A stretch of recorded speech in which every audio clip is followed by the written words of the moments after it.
চরম একটা বাস্তবতা, যাকে ভেবে আপনি প্রতিদিন নিজের ভেতরে আস্তে আস্তে আস্তে আস্তে করে শেষ হতে থাকবেন। একদিন সেই মানুষটাই আপনাকে বলবে, আমি কি তোমাকে বলেছিলাম আমার জন্য এভাবে তিলে তিলে শেষ হয়ে যেতে? সত্যি বলবে, কারণ আমরা মানুষ হিসেবে এখনো পারফেক্ট হতে পারিনি।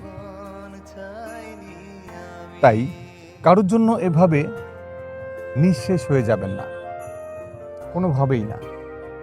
নিজের জন্য বাঁচুন, নিজের পরিবারের জন্য বাঁচুন, মা বাবা ভাই বোন, নিজের ভালোবাসার একান্ত কাছের মানুষের জন্য বাঁচুন। কারোর জন্য তিলে তিলে শেষ হয়ে যাবেন না।